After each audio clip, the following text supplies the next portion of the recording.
try, though. Come on, who wouldn't, bro? I told you I was struggling. How are we doing it this week? We doing segments, or we just gonna rock it this week and then? Let's just rock it. We figure all that shit out this week. We're live? Ladies and gentlemen, we're back. We're back. And we're live. And you guys almost caught us with a hot mic there. You heard us there. You saw me adjusting there. Yeah. Guys almost caught us hot mic. You didn't catch us. Well, fuck it, we'll do it live style. Yeah. You didn't catch us that live, but you know what I realized? If we would have stayed with the Bill O'Reilly intro, we probably would have got sued. Like we dodged many bullets. Yo, you know what's crazy? Thinking about that, here's what I want to ask: how did Funkmaster Flex have to pay David Letterman to use that? Funkmaster Flex or CBS, whoever David Letterman was on at that point. I'm sure he did. Funkmaster Flex, not Funkmaster. I'm positive that he did, bro. And he has the bankroll to do it. So I mean, you can but he's been using that his entire career though. And I mean, I don't want to look up when that was, but I have to guess that was early in the '90s with Rosie Perez, or late in the '80s. How long has Funk Flex been in the game? Funk Flex has been in the game for... Like, he's been a staple in New York for... I'll say Funk Flex has been in the game as long as we've been alive. I would guess, crazy. Maybe. I would guess. I don't know for sure. That's fucking nuts. I know that it's hit the point where with him, with the bombs dropping and everything... he only really annoys New Yorkers.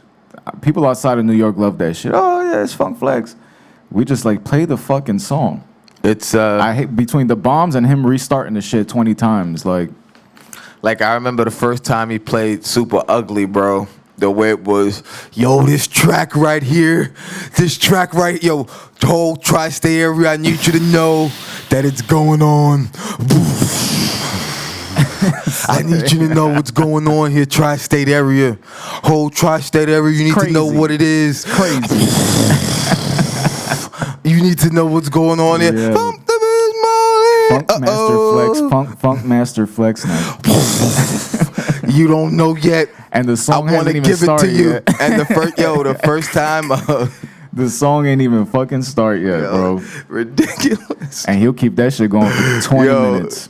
It's crazy. Like, he still does like the car show every year. Like, it's big. He still does. Been to like, the car show? I went to the car show once in Atlantic Those things City. aren't like my dad took me, so I was never a big car. Never I always wanted to go to the International Car Show and never went like Javits Center. I never really got into exotic cars like that. I think even after we blow up, I'm probably gonna drive like a Prius or some shit, something light, maybe like a RAV4. I keep it simple. It just needs to be black. The interior needs to be black too. I want to say like a Prius or a RAV4, maybe like a, I don't know, something cooler. Nothing too crazy. I wouldn't get no luxury vehicle. Like, I wouldn't. What's the most exotic car you think you would drive? You know, it's crazy. From always since Entourage, I've always wanted to at least be a person who had a Maserati to drive, like for fun days. But those things are gas guzzlers. Those are like fucking V8s. That's why everybody was so blown away when the old dude, we're not gonna say his name. Things are gas guzzlers. Had the Mozzie. But those things are like fucking V8s, V12s, some shit. I've seen him fill that shit up, and by the end of the drive, fill that shit up again. Like, those things are gas guzzlers, and I mean they're made by I don't know if they're still made. They were originally made by Ferrari. I believe they are still. You know, and even like everybody's buying these, like Ferrari has an SUV, Lamborghini has an SUV, Porsche has the 4-door little. That shit now. Sports utility vehicles. Yeah, these guys are getting into it, but they're already gas. Why would you get a car that's already known as a gas guzzler from a sports vehicle company you're gonna have to put top level premium gas. You can't put no 89. You gotta put whatever it is, 95, 93. That ultra premium super, like the third option. Now that I think about it, if I were to get like an exotic car, it'll probably be one of two, and they're both movie related. I'll probably get the Aston Martin from James Bond. I think the last one that Pierce Brosnan did, that it turned invisible and shit. Or Eleanor from Gone in 60 Seconds. The Shelby Mustang GT 500. That is sex on wheels, bro. I would say I did the 4-door Maserati. If I ever had the money to, I get a 4-door Maserati, man. But like then again, like I said, it'll only be for fun days. For a practical everyday car, I'd say maybe some sort of SUV. Because I mean, I'm a taller person. Or wait till you have maybe a like family. a Jeep. Wait till the family comes. Yo, like when Wait I till you think got about kid it, yo, seats in the the back. rides. We're not talking about that. We already had this talk. That's why I didn't respond to it. I just glossed over it. Shit. But when I think about it, when we used to take like the rides down to Maryland or to Virginia with my dad, when my dad had the Batmobile. You remember when we used to make fun of my dad's old car and call it the Batmobile? Yeah, I remember that shit.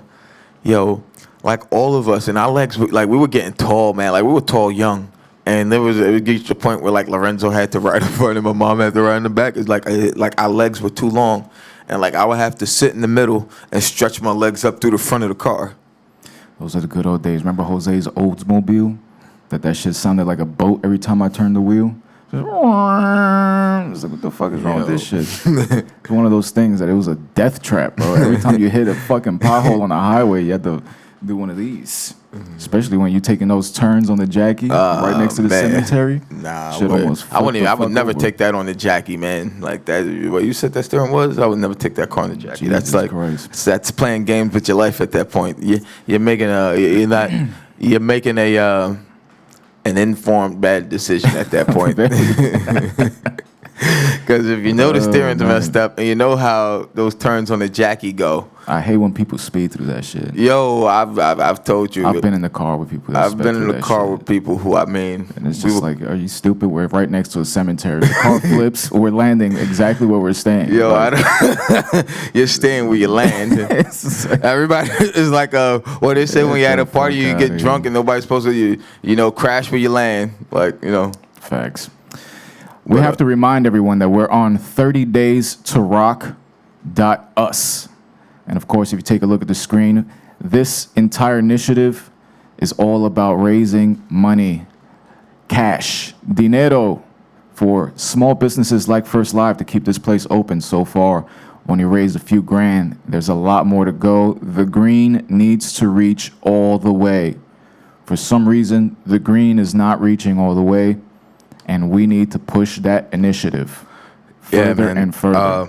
I think I've said it every day we've been on air here, but the reason this was all put together here, this whole 30 Days to Rock initiative, is to, not only help First Live, but to, help those in the community that's been hurt majorly by, the administration, those we voted into power to look out for our interests, only looking out for their own interest and their own selfish gains or whatever, for whatever reason that the average American businesses are floundering and barely staying afloat right now. And Floundering. it's disheartening, man, to read some of these articles. Even I saw someone share an article last week that said, like, if they don't reopen Manhattan, like the MTA is gonna go bankrupt. The MTA? Yeah, and I'm like, How is that possible? I don't know.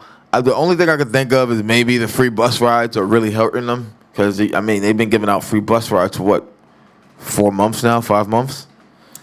Yeah, but still, the amount of money is But the, still, is all and the then tolls? riderships down. No, but then riderships down on Metro North, riderships down on Long Island Railroad. Those are commuter rails where you're charging what you charge for a regular one fare in the city. Are the tolls You're busting MTA them. based? Some of them. Only a couple of bridges are MTA based. I think like the Triborough Bridge. So every time somebody the drives into the Verrazano city, Bridge. you're spending at least $14-15, and you got thousands and thousands, maybe even millions of cars coming in every fucking day. But still, not at the same Still not rate. enough. Even though you have to take into account that was all still happening, and you still had this revenue coming in from all these other streams. Factor in that all that traffic still coming in, you're still getting all your tolls at least, but you've lost all your all of them except for express buses. You've lost, all your revenue from that. You're not running as many trains. Ridership is down. They said it's been down on train lines for how long since this started? This started up. We spoke about it when I said my last train ride home from work. I went 3 months. Let's just take someone like me. Let's take my ridership into account. I rode the train 6 days a week, 7 some. Did you buy an unlimited? Yeah, I would buy a weekly unlimited. I never So bought. that's That's what, $33. $33. I never bought a monthly because I wasn't sure how my schedule would go. So on a week-by-week basis, I would decide whether or not. But let's factor that in. Factor in, my Metro North ridership. going up and down. If I caught a peak train, off peak, whatever. Now you have someone like me, boom, out of there.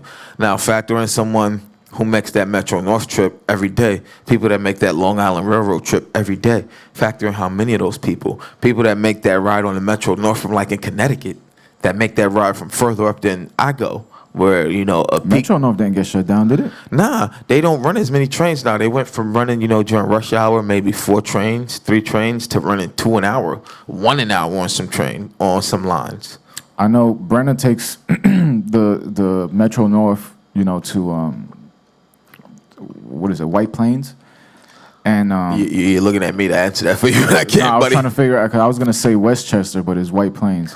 I believe White Plains is in Westchester, so you wouldn't be wrong. So they usually had a shuttle bus that would pick people up from the offices and take them to the train station, and they shut all that shit down. So now the company's paying private cars to pick up the employees and do all that shit. So I don't know if that's like MTA related, but a lot of services are being suspended, but I know that the Metro North ain't. The Metro North wasn't. They just canceled a lot of trains. It's like, remember how bad it got in the city where they were only on some lines running 1 train an hour? Like and then people were complaining, oh, where are your trains? And they said like the MTA, like the NYPD was hit hard, and the MTA was probably one of the hardest hit agencies in the city when it comes to like sickness, like when you add up the tolls of COVID at the end of it. Like, but let's also factor in the heavy bonuses that the CEOs are probably giving themselves, and that's probably why they feel that they're hurting. They're not gonna get them bonuses anymore. Probably not. We don't know, man. But I will say that for the ridership that they've lost, they can't be in a great situation, man. And I mean, they already pay out the ass to them unions, man. I mean, we know that they make great money, insane money, and I mean, I don't know where that's gonna go, man. Because at a certain point, you're not gonna be able to keep transferring that over to the rider, and especially right now with the way things are in the country, like you're not gonna right now. They're looking because they know, we can't pass this over to them. We can't. Fares are $275 already. Like we can't say, all right, now, because this happened. Like guys, we're in bed. You got to go to like $350, guys. Like like people will fucking burn the MTA headquarters down. Yes, like, they will. Even if you talk $3 right now, that's gonna hurt people. If you start talking $3. Remember when it was $125? Remember when it was a fucking $150? token? When it was a token? I remember $125. I remember the tokens. I remember the blue Metro cards, man. The blue Metro cards, man. When they first came out, like I remember my brother had the school bus pass. That it was a different color paper, all the time. Yeah, it was always like, it was just it was like that coded. Shit. So what was that? Was the public school system paying the? Nah, it was like subsidized, I believe. It was like school lunches. Like we should have had to pay for school lunch, but like I don't know. I guess low income and shit. Like it was it's all subsidies and shit. I don't know exactly how it goes, but I believe it would be it got subsidized, and because remember, everyone who got a bus pass had to say where they lived, how far, their parents' income and shit. You had to fill out information for that. Shit, man. Listen, this past week, I've been doing some digging, trying to figure out how the hell John Block created the virtual territory. So I think now we should just play this clip from the episode that he came on via Skype. That was Skype, right? Was that Skype? Did we do Skype? I don't know. It's either Skype or Google Hangouts. One of the two. Skype. Yeah, that was early. That was early in our return when that happened. But let's check it out because I believe this is when we walked in and you'll see it. Oh man, do I dare? Going in? Live stream. I'm going in. I'll see you when you beam in. There you go. I see you. Wait, how do I get it? Do I have to click territory? Yeah, I see you. So you want me to walk you through what you do? Once you click in the screen, right, you'll see those crosshairs. You see the crosshair on your screen? Yeah. And so when your finger's on the trackpad, that's like your head, right? So just move your finger around. That's your head. You can look all around the space. So I see both of you. Oh man, you rolling. You good already. You good. There you go. This is crazy. Yeah. You rolling. Look at John Block. You see me? Yo. Oh. How do I walk? You in it too? Oh yeah. Here we go. I see you. Yeah, I see you, Cat. Yo, we got Bud Roach in the house. That's what's up. Welcome to territory, gentlemen. I see you. John Block. Don't start using virtual spaces live on the air while still under the influence. Yeah. Oh man, that was a good one. Just Yo, that imagine was how long it that took was them a to make dope that space. shit. And I mean, yo, did you see the article I sent in the email? I did. I was at S Street all day yesterday. Nah, it was like 2 days ago, 3 days ago. You saw the article I sent in the email, right, Danny? From the Post about the place throwing parties. Oh yes, on Evergreen. Yeah, Evergreen and what? I didn't it was see the address. Evergreen, and I saw like the address. It's somewhere closer to this side, not that side. So what are they doing? Underground house parties? Like underground raves. I was telling you, I told you, who did I tell? Was it you? I was in the car with? No, I was in the car with, yeah, I was in the car with you. When we went to go pick that shit up for your boss. Oh yeah, that heavy ass box. Yeah, and we went by, it was by Prospect Park, and I tell you they had like that big ass rave in Prospect Park that weekend before. There's mad people there, and then there's like the one under the fucking Kosciuszko Bridge, cause Oh yeah. it's like it's like yo, looking, it's like yo, what are you people thinking? Like without They're answers not. still. It's like yo, I They're just not need to thinking. go. I need to go sweat. Like I don't even like. I need to dance. I man. haven't been out to a bar. I can't lie. I'm not gonna lie. I'd be lying. I haven't been inside a bar. Yeah, we go to the outdoor spots. I've been to the outdoor spots twice. I went to my brother on Father's Day, and I went this past Saturday. I want to say Saturday. I went to go meet my brother and my sister and my boy Grandpa June, and we had a couple drinks. There was last call too. I got there late as shit, so I had a couple drinks and then we left. But like call. I haven't been inside. You know how I would frequent bars after work sometimes. Had a rough day, like Your I'm going out favorite for a spots. couple. Yeah, I had some favorite spots that I missed, man. I need to even go. As a matter, like I heard Hurley's is I've open. only been there a few times with you though. I've been there. You've only been to Hurley's with me. You had never been to Social with me. You had been to Smith's with me once. I went to Smith's, yeah. Before change of ownership. Hurley's, y'all had to carry me out the next morning. Yo, The there's other day been so many times we that left that day Hurley's and it where- was daylight. It was Bro, like we had- 6 a.m. daylight. How the fuck did we drink that entire night, bro? Then I'm on the bridge with my head out the window from the cab. Surprised he didn't kick us out. Yo, bro, there were nights like I told you that night I left with we left Hurley's at that time, and me, Gil, girl he was talking to at the time, they were working somewhere else, so they got there a little later, and they knew a spot that was staying open later, like it was a 24-hour type spot, and they're like, yo, you want to go here? And I'm like, I don't know, but they're like, yo, he's like, yo, it's cool, like nothing crazy. I was like, it is 6 a.m. I'm like, while I am a little drunk, it's not like I got to work tomorrow. I don't go back to work for like 3-4 days. So I'm like, fuck it, I'll go have some fun. Binge time. Yo, like we went, That's and when it the was party a, starts. it was like a nice lounge karaoke like spot. But Oh, I told God. you, it was on 33rd Street in a building. And when you walk in, it's like one of those like buildings where they have the suites and stuff. I guess on some floors, other floors, somebody could buy out the whole floor, or some shit. Yeah. And there's only 2 floors open at that time. Go in, press the floor. It's not like you walk through. Like you come up off the elevator into the spot. Like and there's security right there. You think, pat you down, show your ID. Like it's like an invite only thing. You got to know somebody to get in. Obviously, need these 2 who Those cigar spots. got me in. And we had a good time. Now there, at least at Hurley's, see the windows. So sun's coming up. There, no It's windows. blackout, no clocks. They got these neon lights and shit. No clocks and nothing. Had a couple drinks. When Gil tells me, yo, it's about to be time to go. We're gonna make moves. I'm like, all right, bro. I guess it should be time to go home. I have been out, a couple hours longer than I thought.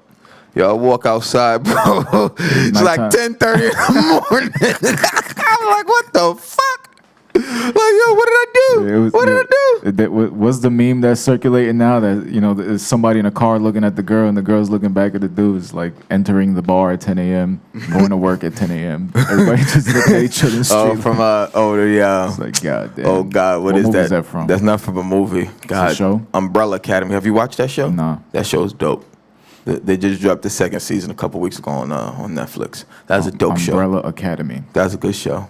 You know what we should talk about right now? We should talk about the fact that Gina Guns, I'm going to say the name. All right, you went all the way.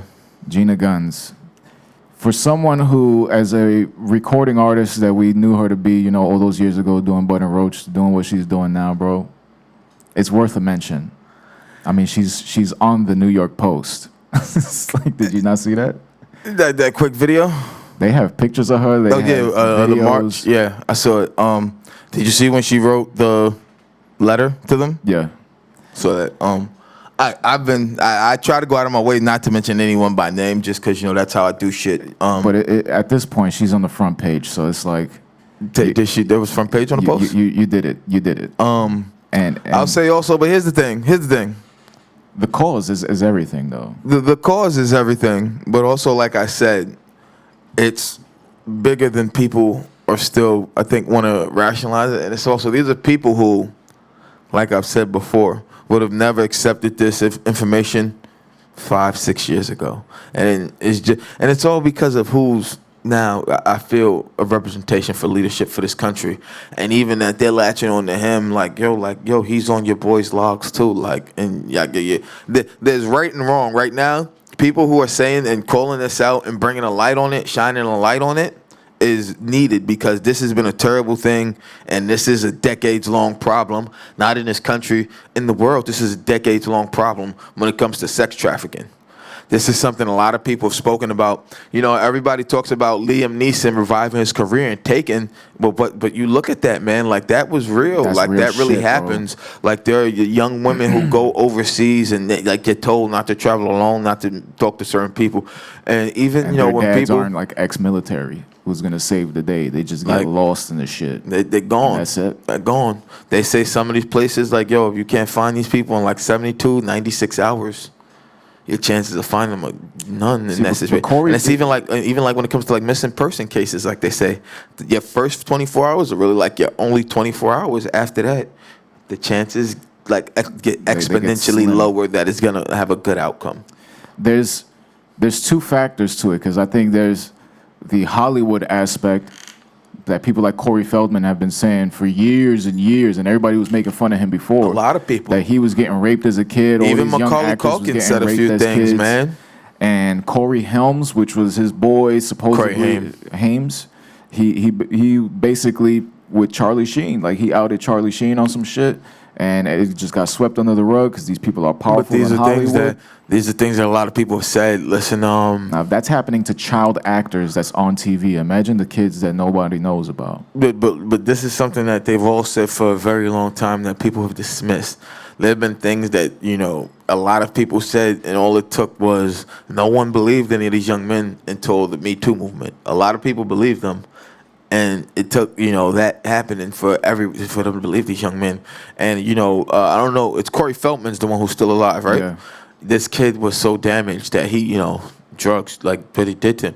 And you even look at the ratio. I'll even say, if there's nothing wrong with the industry, and I'll just say it flat out, if there's nothing wrong with anything going on here, I'm not making any, accusations or anything. But if everything's on the up and up, nobody's seeing anything that's fucking them up that bad, or shouldn't mess with them later in life, shouldn't cause a traumatic life experience later down the line.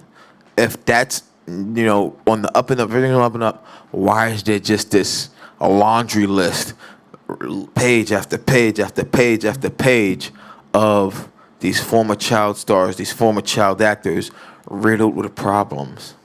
That's just like, all and I mean, they're just sweeping that under the rug, bro. I'll use one right now, man, that not a lot of people have spoken about. And have you seen this Free Britney shit? Yes. Yo, man, I looked a little bit into it, man. And that was your girl. I was a fan of her music. Let's not be a dick. I was a fan of some of her music. I was in love with Britney Spears at that age, bro. I'm not gonna. Who wouldn't be? Come on, man. That was the early 2000s. Like they painted the early 2000s American Dream picture for you there, and it worked. I still remember the poster. It worked. I do. No, the what was it? The Baby One More Time. The album. Jesus like the album Christ, cover how photo. long ago was that? We was in junior high school? That's like 99, 2000. I can't remember. It was about junior high. It's like 99 or 2000. But it was, I admit it, bro. Like, I had a Britney Spears poster on my wall. That's when the N64 was on the floor connected to the monitor.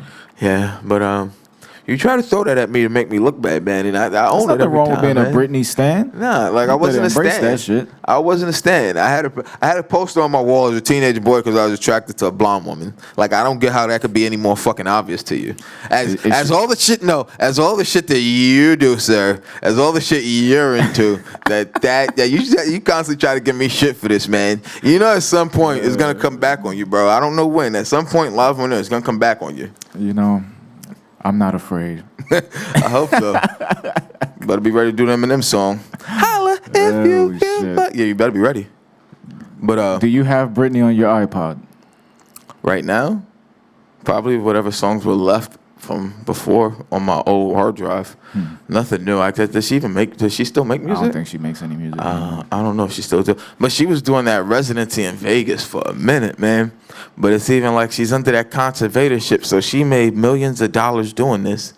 And like she gets like a $1,500 allowance or some shit a week. What? It's wild, bro. Like the shit I was reading, the shit I heard, like it's sad, man. You said 1,500? 1,500, and her dad is like the one who like runs everything in her life. Like it's insane. It's crazy. That's another thing. When you got the crazy parents that live vicariously through their kids, and then they just start trying to take control of their career. Didn't Beyonce's dad manage her until Jade said, "Get the fuck out of here, bro." At some point, you got to strong arm the business. Even, look at how Lindsay Lohan's parents, man, with her. That's another one. And that was public, man. Like, there's a lot of, look at the girl from when that show first came out on there. Her mom got accused of abusing her on set. Family, I'm about to say Family Guy, Modern Family. One of the girls and her sister took her sister took guardianship of her because her mom got accused of abusing her on set. I think some of these parents be involved in trafficking their own kids for these fucking opportunities. I don't know. I don't know. I couldn't call it. I don't know. That's all. Those are dangerous accusations to make, but it's a sordid thing, man. It needs to be looked at, and it is crazy that there's only, the only person I can really say I've ever seen publicly speak on it, a handful, but who's really stayed in it, tried his hardest to keep fighting it, was Ashton Kutcher. And he hasn't done anything Hollywood style in a minute. And he spoke in front of what it was, Congress? Congress.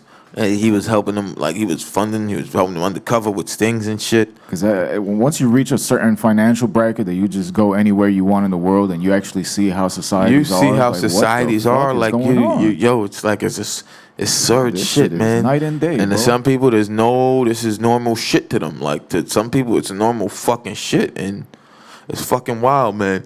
It's fucking wild. I love, like I said, I'm not one for naming people by name. Like I said, I do commend her now a lot more. You know where she had slid in my book. She's doing something that she believes in. She believes in. She's believed in that. I'll say, essentially, maybe tanked her musical aspirations. Like really imploded them. But according to because it's hard to want to be a part of that if you know that that's happening. It's like what she said in the video. I don't want to sell my soul. And essentially, once you go into the industry, but like I told people who we've known, like, listen, you know her through that. I know her through work, through friends, people who knew her through work with, who have asked me, who we see the videos, we see it on the gram, other people, and people have asked me, and I've said, yo, she's someone who probably more than anyone we know, closer, only like I said, probably only one closer than Ja and Notar. That have got that close to the industry. Probably the female we know, the closest female we know to get that close to the industry. I told them as close as she got, she probably saw some shit. Bro, remember how she showed up when we interviewed her for Bud and Roach show? We was in the fucking bedroom with the laptop on the bed and all the microphones spread out, and she showed up like this was Hot 97, like superstar status. And that just goes to show she was ready for professionalism, probably even more so than we were. we were still trying to figure it out. We were figuring it out, man. It was, we were. I mean, we were, But she was already ahead of the game. But I promise you, I told them whatever happened, it came from the music industry, the film industry, people, man. I had a friend who I told you was out in Cali, man. She wanted to be a film producer, and she told me she got invited to a couple of big parties, like mansion parties, like what Cat Williams was talking about in his first stand-up, mansion parties. And she said, eyes wide shut. Cat Williams wasn't lying. She was like, yo, I went to a couple after my first one. She said, yo, she told me, Lonzo, after my first one, she's like, I went to a couple more, but I only stayed by the pool after that. She's like, I didn't go in the house, only if I had to use the bathroom. She's like, anything, like, you bring me a drink, I'll drink water most of the time after the first one. Pour your own drinks. Yeah. How about that? Bring your own bottle. But she BYOB. said after the first one, she was like, yo, I went to like 2 or 3 more and stayed by the pool. But even after that, I was like, I see. She was like, and then she came home a little bit after that.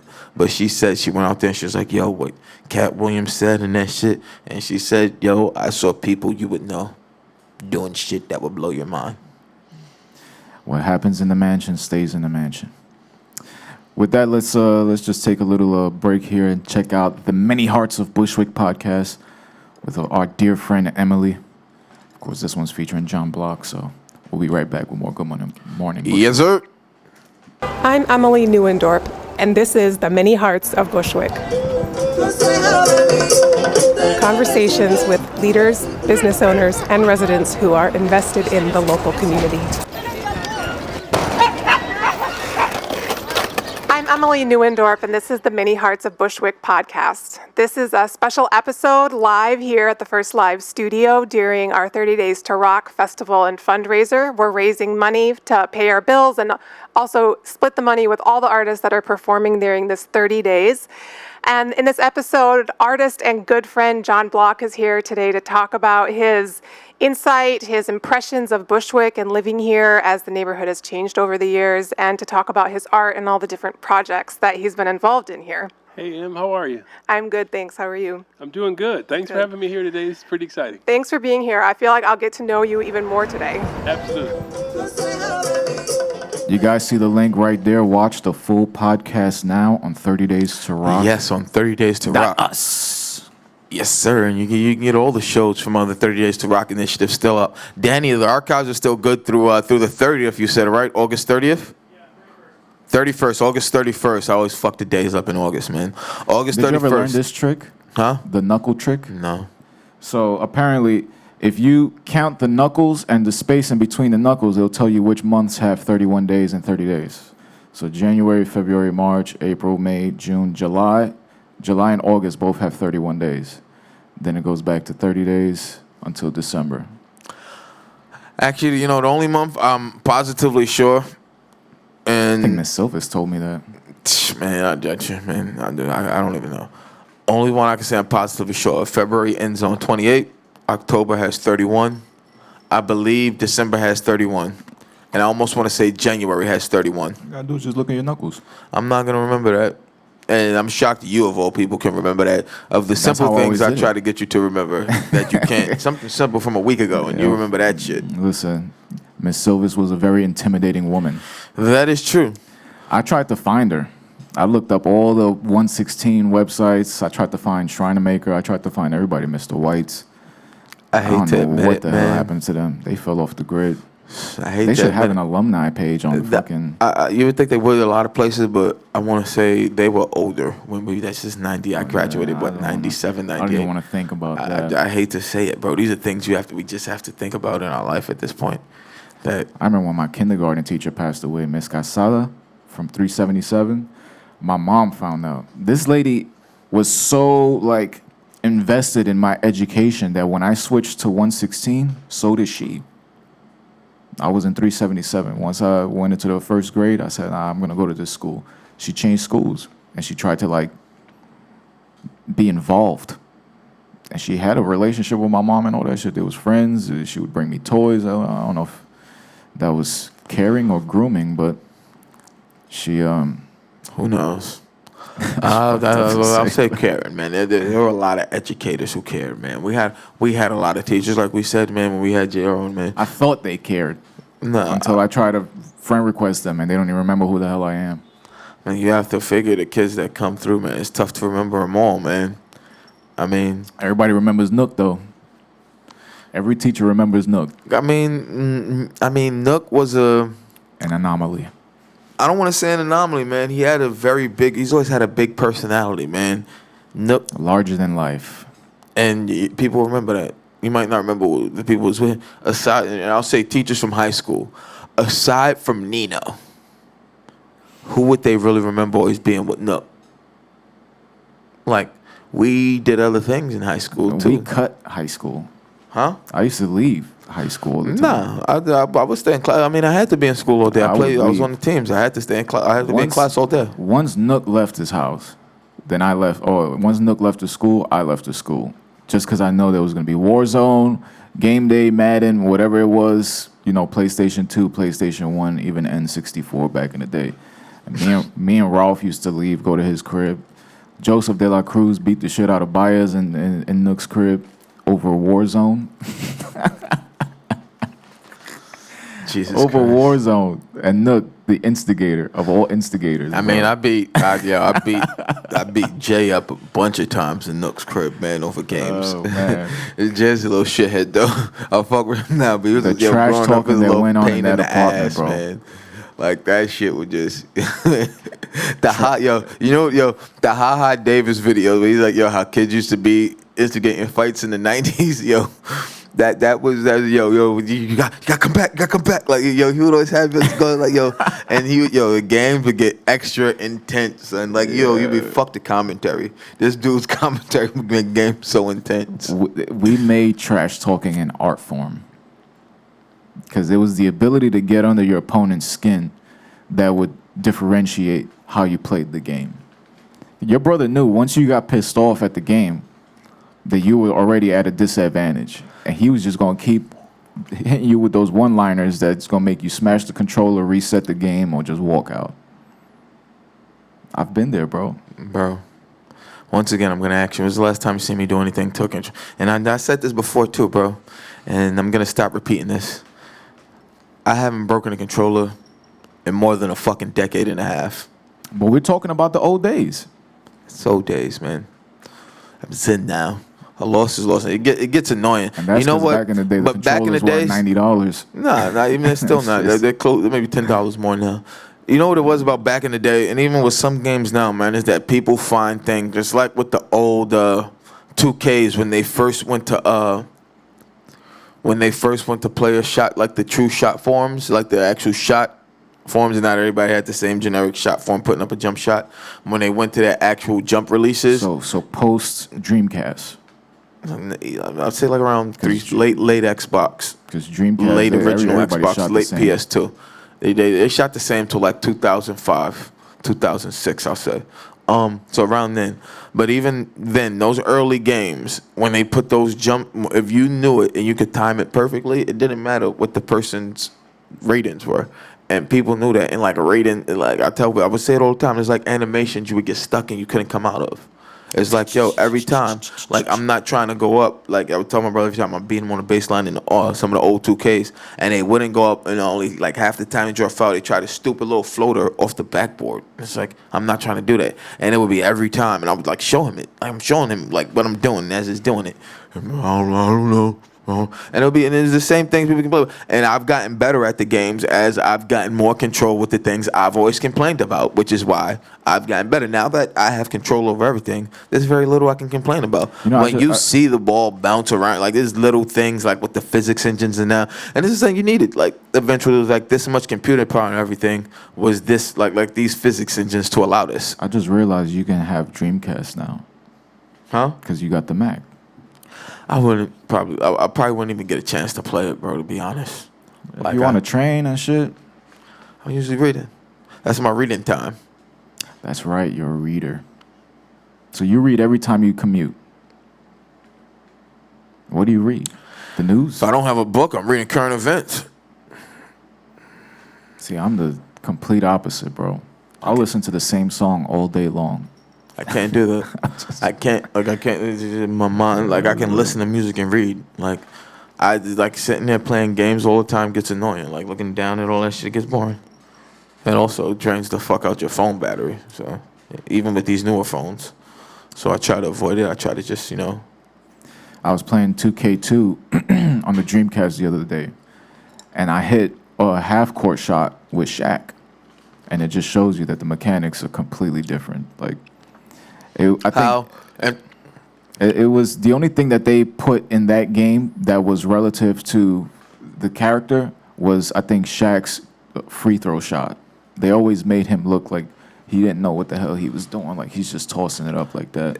And that's because Shaq is Shaq. In those old games, one of the things that used to piss me off was how easy it was. And I used to say, yo, dude, just intercepted a pass one hand with the back of his hand. When if you timed it, no matter what pass was thrown, you could jump up and tap X. You just, whoever you had, tap. If you timed it, and you knew it in 2K1, you know what I'm talking about, 2K1 and 2K2. If you timed it with that X tap. Dive at and the I would tell ball. you, yo, dude just jumped up backwards, hand up like this, and caught a pass. Back of his fucking hand. On his forearm. Bro, I'm like, yo, come on with this bullshit. I'm like, yo, come on with this fuck. These are fucking shenanigans. Yeah. But the game did the job for the time. For the time, it was also very annoying that it wasn't to the internet. But that was also when I developed I don't feel like playing other people. That's why I play single player so much in sports games now. Like, I don't play online. I don't play these, like, the big thing now. The franchise? I'm a franchise player. The big thing now with these games is, like, they do the ultimate team modes or the team modes where you create a team, but you get card packs. Or, like, now with that, you can pay for card packs. And that's how you get all these players. They get all old school players, new school players, different levels of players throughout their careers. And that's the way they do it now. A lot of people gravitate towards that online. All the games do it now. They have it in baseball. Baseball is called Diamond Dynasty. Madden is called Madden Ultimate Teams. And soccer, it's called FIFA Ultimate Teams. In 2K, it's called My Team Mode. Like, it's crazy. Does EA have the exclusive NFL license? They still do. They still do. They still do have the exclusive NFL license. I guess it's trying to come inside. And that was the big thing, too. People still complain about that to this day, that ESPN still has the exclusive. That EA Sports still has it. When ESPN, hello, folks. How you doing over there? When Make yourselves at home. That they had the exclusive license when, you could have, had 2K. People still, I told you to this day, still update the 2K, the 2K5, and just update the rosters, put in new players. And, like, if you know how to do it, you get that ROM to work right. People still play that on emulators, man. And I've told you to this day, the last one I played was Madden 19, and I told you I'm never buying another Madden for a long time. I didn't buy last year. I saw that. I saw this year's was out already. I'm seeing people online like, Madden 21's out already. Like, Jesus Christ. And, like, I haven't heard anything yet, man. And I'm just like, yo, I couldn't do it anymore, man. After how broken 19 was, but I told you still how they don't have an engine that can even replicate the way you could challenge plays in 2K. You remember in 2K5 how when I would want to challenge a play, if I wanted to challenge if the ball was caught in bounds or out of bounds, or challenge the spotted catch, like, that was a clean catch. I want to challenge where he caught it. Like, you could pick what you wanted to challenge on the list of what was challengeable, not, hey, I want to challenge this play in the computer. And Madden just like, yo, that's not even part of the play that I want to challenge. Like, how can, like, it's fucking 2020. EA Sports, it's in the game. How can't you get this shit right in the fucking game? It is not in the game. It don't make sense. It don't make sense at this point. We're gonna take a quick musical break. Disciples of Verity perform live here on 30 Days to Can you Rock. say that name again? Disciples of Verity? I think it's Verity. Verity. Gotta find out what the hell that means. I was gonna say Verity. I was gonna say sounds like verify. So I don't know if it's along those lines. Unless it was a typo. Well, Danny. But this Like is Disciples virtuous. of Verity on 30 Days to Rock, and we'll be back with more Good Morning Bushwick.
Ladies and gentlemen, we're back on Good Morning Bushwick, and our in-studio guest is here with us, Lindsay Marie. I want to say world-famous chef, but, I've tasted the cooking. Not everybody else has, so the microphone is right there. Introduce yourself to the people. Yeah, Lindsay Marie, that's what I go by. My last names are way too long, so I try to just keep it short. Being Puerto Rican, born in the islands, you carry that mother's maiden name, so it's long. But yeah, on Instagram, Little Macchiato, LIL_Macchiato, is what I go by. See, she threw it out there first. See that? Most people don't do that. So let's, I've known you for a long time. Yeah. Moderately, it's been over a decade already. Yeah, for sure, yeah. At what point did you start cooking? When I moved out of my mother's house, more so around 19, when I had to kind of start fending for myself at that point. My dad was the one that taught me how to cook. I used to call him on the phone for everything you could think of, Dollar Chef, it became at that point. And the ex-boyfriend that I was living at the time with was watching the Food Network while I was at work. So it was always these ideas that I was coming home to. But it wasn't up until, I want to say, 3 years ago where I decided to do it professionally. It was something where it was kind of like, let me see if I can actually really jump the gun and do this. It was always a back and forth for a while, whether I wanted to go to culinary school or not. I spoke to a lot of people that I worked with in the restaurant business because I've always bartended. And I was always cool with a lot of the chefs, and I was always on the line, and I was asking 1,001 questions. And I'm like, so should I go to culinary school? So it was always a push and a pull for a while until I was like, you know what? Let's just throw myself in the kitchen at this point. So did you go to culinary school, or did you just go straight to the kitchen? I went straight to the kitchen. Thank you. See, that's something that when it comes to with us doing the radio thing, since we've been doing this, my parents tell me, you should go back to school for that. There's no school for this. You can't learn this. I can't learn this. This isn't a skill you learn. You either have it or you don't. When it comes to in the kitchen, that's something you have. You can go to culinary art school, but if you can't put it together, it's just not gonna work for you. And half the jobs that you get when you leave culinary school are the same jobs that I've acquired anyways. And it just takes the right type of people to kind of see your drive or whatever, and them willing to give you a chance. And that's kind of what it was. And I'm very grateful for a lot of people that have given me that chance. Bartending, you have a sense of urgencies and mixing ingredients as is. And if you already got a passion for something, you kind of mash that up. And that's kind of how it was. I went in. My sister was working over at the Williamsburg Hotel and was cool with the chefs and was just like, yo, have your sister come in. And it started off like that. And from there, we're here now. And that was January 2018. So it'll be almost 3 years now that I've been doing it. And I've worked in multiple places. Just because I feel like you have that free space to kind of just create for yourself where you can see what kitchen you feel, because, it's a different vibe everywhere you're at. You don't, and different cuisine on top of that. And you want to, for me, it's what am I gaining from these experiences in these kitchens that I'm going to work at? I'm not going to just work at any random breakfast spot. Because I'm yeah, just because you want it. How is this beneficial for me in the future? But I think that's the thing, too, man. There's some if you want it, the difference between a job and a profession or career. A job, you need a job. Professional career is something you want to do, you care about, or at least you like doing. I'll say now, I consider my gym. No, I'm not working right now. Thank you, COVID. I consider my job a profession. Before, I considered it a job. You know how much I hated my job before I started with what I do now on the side of it I'm at now. And now I consider it a profession that I love and I miss. But before, it was just a job. Get me in, get me paid, get me out. Show up to a job interview. Why do you want this job? You want that answer? Because I really want to check. Do you want me to tell you the truth? If you could give me the check without the work, then I wouldn't need the job. 100%, man. There was a place that you had invited me and Brenna to years ago, and you cooked for us. What was the name of that place? Oh, all right. So, no, I didn't cook there, but it was a new spot that was opening up in Williamsburg called Parm. Back in 2016, they were doing a soft opening for friends and family. And yeah, I invited you guys over. They wanted, I think we gave you surveys, which was your favorite thing or whatever the case may be. Yeah, look at that. So yeah, I remember it also, and I appreciate you guys for coming in and supporting. It's been it's been a while, and it's funny when I started working there. One of the head chefs I recognized him from one of my first restaurant jobs back in like 2006, straight out of high school. I was working as a hostess over at a restaurant, like on 19th and like 6th Ave, somewhere over there. But I remember the chef, and I'm like, yo, I was a hostess there. And it's like ironic how big New York is and yet so small that you were talking about like almost 10 years later. I'm like one of the bartenders, and he's like the head chef at a whole completely different type of restaurant. So I always appreciate those things. And even with the culinary world or like the restaurant scene, you want to like make sure, you know, you don't burn any bridges. You always keep that, because you never know. And I realized from that time, like, you never know who you're going to run into. So now that I've, you know, taken my career more professional, where I'm like, I can possibly really be doing this. Mm-hmm. Or, you know, it's funny to me still when my friends call me a chef, and I appreciate it, but I still feel kind of weird. Like, even calling myself that, but like, I'm at that level where I can, because those are the things that I acquire and I want eventually in life. So when people work at you, are you like one of those like super demanding people who yell at them and like you berate them in the kitchen? Are you like that? Because I've heard like, even like, all right, I do security, and I used to work at Dave & Buster's, and I saw the way like the managers like in the back of house, how they would talk to them. I was like, yo, like, this is like, you're not Gordon Ramsay, bro. Ramsay like, let's chill the fuck out. Like, but it's like, and then I found out like this is a thing. Like, and even like these people were talking about like a Ruby Tuesdays, a fucking Applebee's. Like, if you're like this here, what is it like in like a once you start getting Michelin rated? Like, listen, is that like a thing like among chefs? Like, it is a thing. I've had some chefs make me cry. I've had to go to the bathroom and just like, I've called my sister a few times like, I want to quit, I want to leave. You know, it's just very intense, and I've closely been in those situations where I've yelled at dishwashers because they were constantly coming from behind me, grabbing plates on a consistent basis at the time when we're in the middle of a rush. And it's just like, you had 2 hours to do that, and now you want to keep going behind me while I'm trying to just like rotate and grab something, and then I'm going to strong arm you, and then you're going to drop some. So it's like, you have to eventually understand the position that they're in and the pressure, where it's like, yeah, it's like that, but that's just New York City more so. And I realized that moving to New Orleans, and I'm working, you know, on the line there, it's not as high pressure intensity, you know, like, it's the South, it's a lot more slower, but it's still intense depending on like where you're working at. I went to New Orleans, but before that, because you brought up the New Orleans thing, because he told me you're from down there. I went to New Orleans like 5 years ago on a bachelor party. I bet you did. Did you? Falco's bachelor party. I didn't know it was out there. It was in New Orleans. Mardi Gras? So fun. No, not Mardi Gras. When was it? It was like when did we go? Like middle of June. I want to say middle of June, like late June, almost like middle of June, late June somewhere. And like the food was out of this world. Like I never thought I would like eat alligator like it. Like, and I had like yo, just alligator, bro. Yeah, I had fried alligator, and I had like alligator sausage, bro. Those are my two favorite things. I can't even lie to you. Yo, I never thought I would eat alligator, my man. And I was like, yo, like shit, like everything, yo. You don't think it does? Oh, no. Like even, and then like I had a jambalaya like that came on the side and had like little bits of like alligator, and that shit was delicious. Like I'm like, what the fuck is alligator everywhere? Like, yo, but like the food was just like, I thought the food would be good. I was like, all right, I've never been here. I've heard the food's great. I'm gonna try a couple things. The food blew my mind. Like I had fun partying, you know, the big drinks on Canal Street. Like, and we stayed right there in the Crown Plaza, so we could walk right out onto. Yeah. We were walking right out the door on the fucking Bourbon Street. So it'd be just like, it was just out of this world. But the food was what sticks with me the most. Partying, fun, amazing, but the food was just, I like.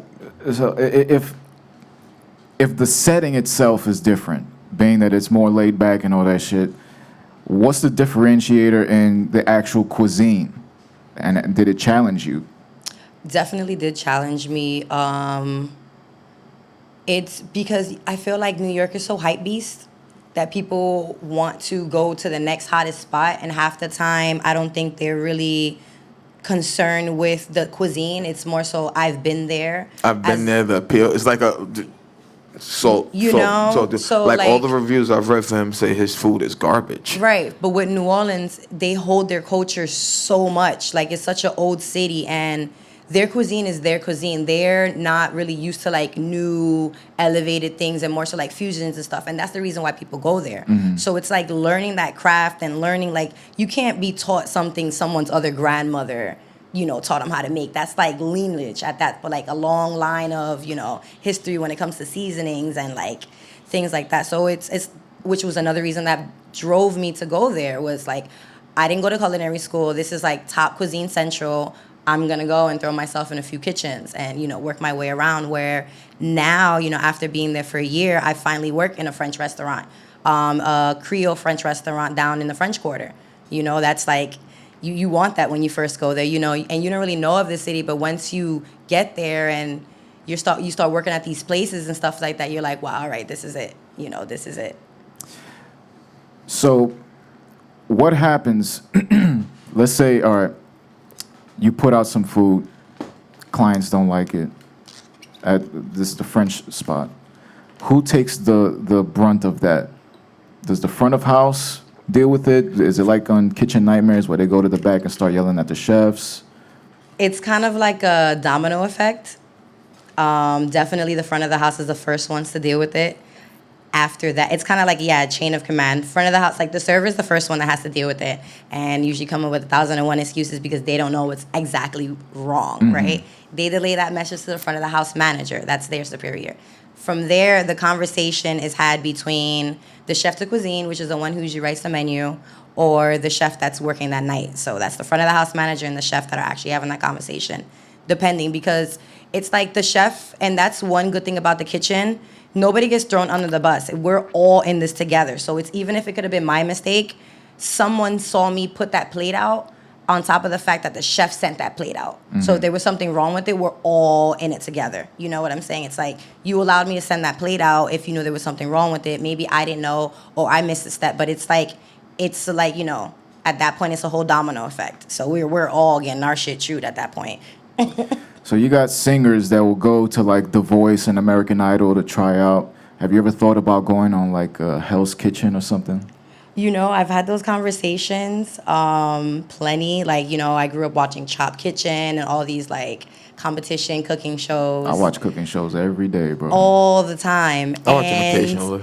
Sometimes I feel like, yeah. And then other times I'm like, I get very aggressive in the kitchen. And I realize that about myself.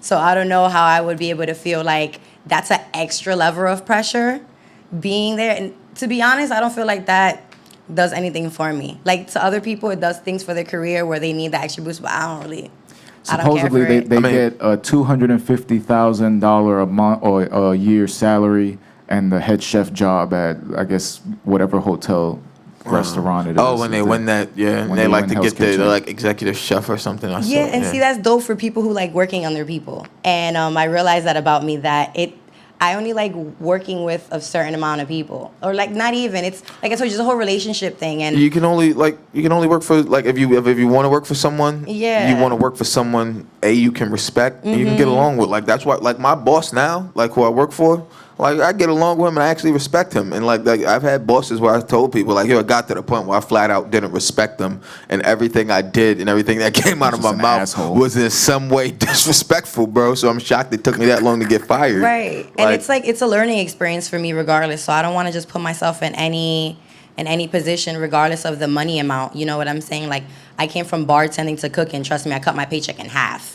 You know, because the love of it. You're like, you know, struggling, starving artist situation. Like, oh, I'm a starving chef, but not really because I'm eating. But, you know, the pay is not the same. Yeah. Where it was like cooking, I still had a bartend on the side because I'm like, I live a certain lifestyle. I'm like, you know, the struggle. And you like, I love this, right? You know, you're coming home and you're looking at these burnt marks on your hands and arms. And, you know, as a female, you're looking at your nails now. And you're like, I love my life, right? We do this, you know. You enjoy. There's days that it's horrible, and I'm just like, whatever. Let's ride this out, you know. Keep on burning at this So point. you bartended at the baby shower, I did.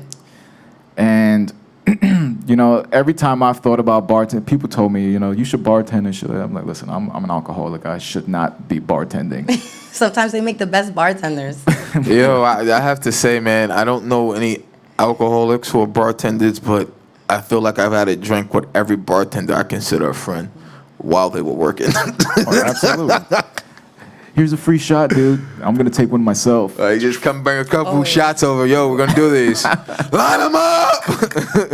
So to get into bartending, was that something that you did similar to cooking that you just decided to do it, or did you go to like a bartending academy? Because I see they push them shits heavy now. Yeah, so it was something that I just randomly decided to do also. I was already working in the restaurant industry as a server in different areas of it.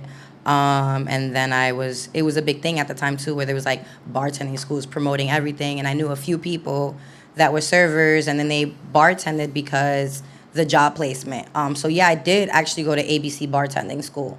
Like I think it's 34th Street around there. I don't know if even they're That's the still one open. I keep seeing the ads for everywhere. I kept I seeing went- like ads for bartending school, and I'm like you can go to Now school I to be a feel like it'd be bartender? weird if I heard someone wanting to go, just because I feel like people give them more opportunities now to kind of just like teach you and throw you behind the bar and figure it out from there, because so many bars do different things now, where it's like, you know, mixologist, it's a whole thing, and being a craft cocktail bartender is a whole thing. So it's like every bar has their own thing that they're offering. Like you can work somewhere and then go to a whole nother bar and you feel like you've never bartended before. Yeah, like you know? I for a little while worked next door to a place, and they were like a speakeasy that did only craft cocktails, and they were a smaller place. They could only, like, their capacity was like 45, Right. and they would have a line, and people would like have to keep coming back for a wait.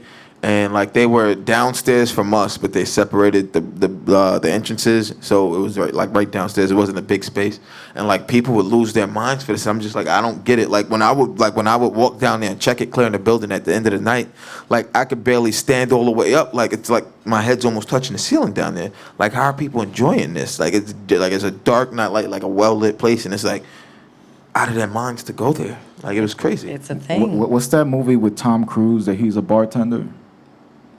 Cocktails. I think it I is think called it's Cocktails. cocktail. Mm-hmm. So the guy who flips the cup and all that shit, is that considered a regular bartender, or is that a mixologist, or A flair bartender? I think Like that's the guy called They're flair. flaring, yeah, at that point where they're like, you know, Toss the bottle behind yeah, the your back, bottles are catch in sliding the along air. their arms and a whole bunch of that. It's a whole situation. Yeah, they're flair bartenders. It's like a thing.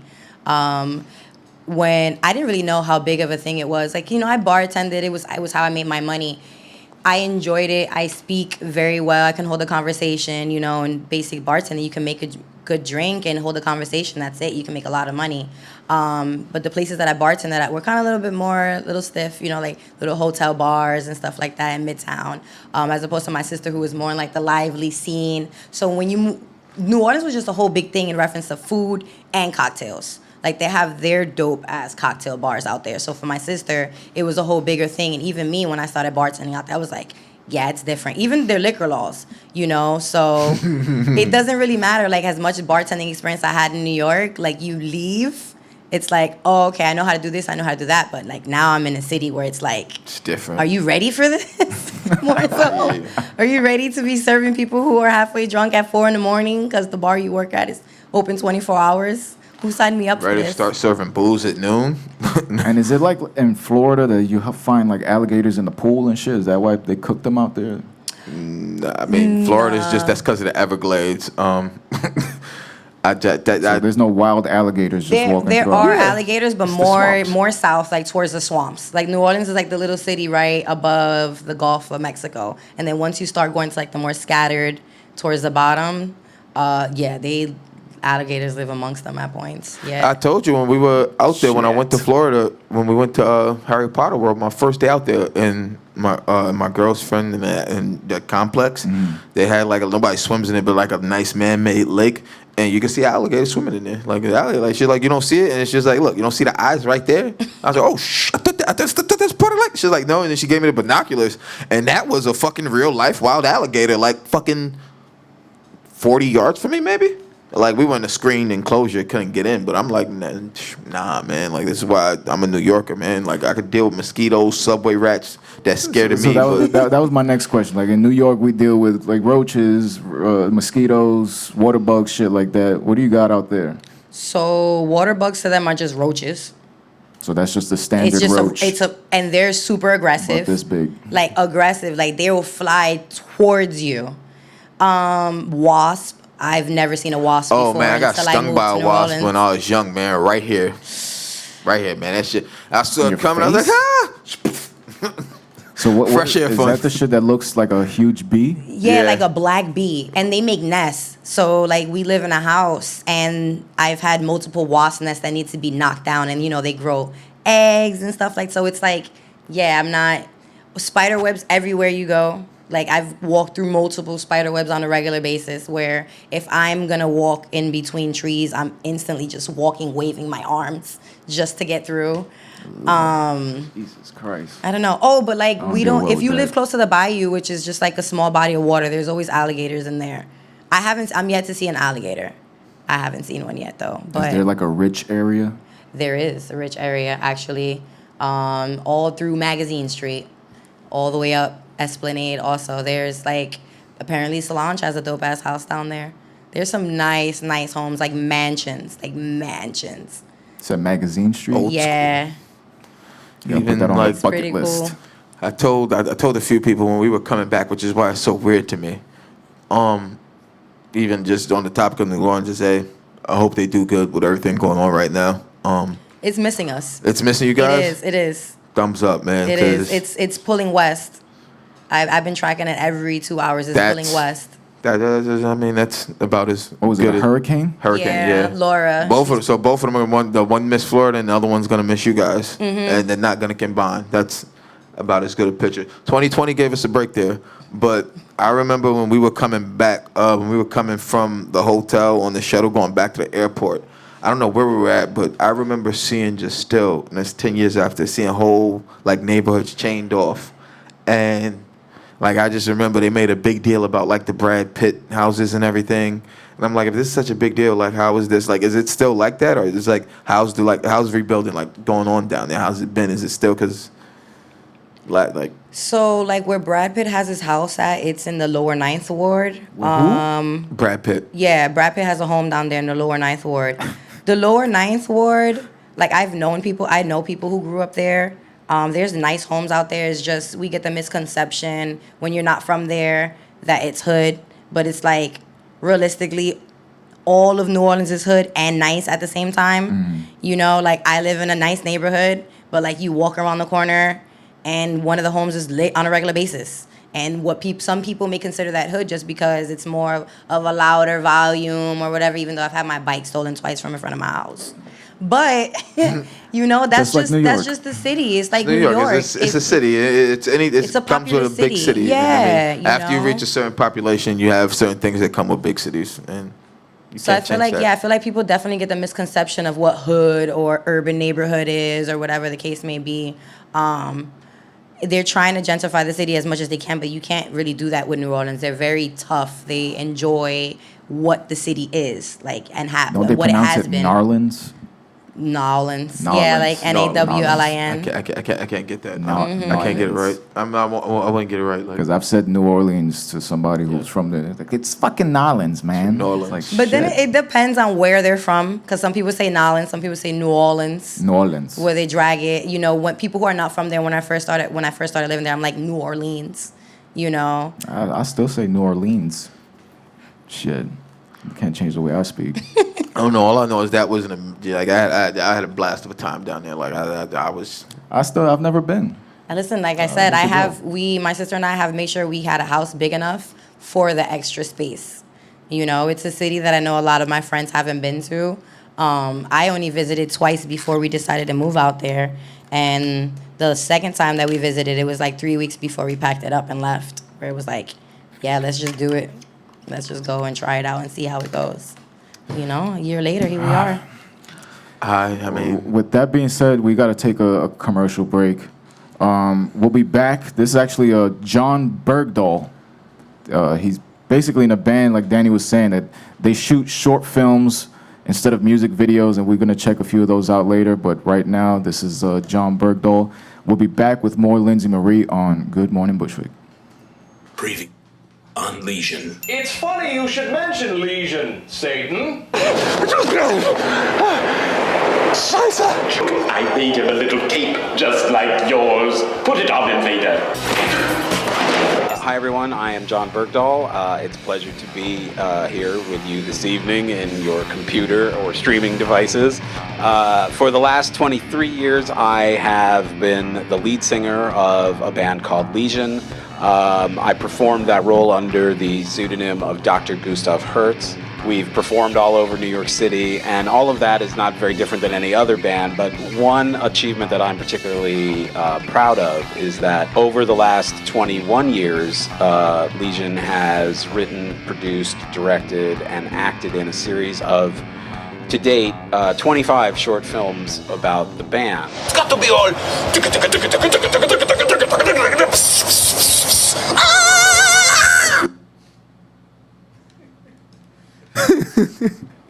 Oh man, yo, you know what though, man? That's a great little. I don't want to call like a niche. I don't know the right word to put to that, but that's a cool little market. I guess a market employee we call that. What would we call that exactly? With them shooting those films to attach to a promotional tool. A genius marketing campaign. Marketing campaign, promotional tool. That's a great idea, though. Shooting films to go with it. I think people try to shoot songs as films, but to shoot a film for your album as promotion is pretty smart.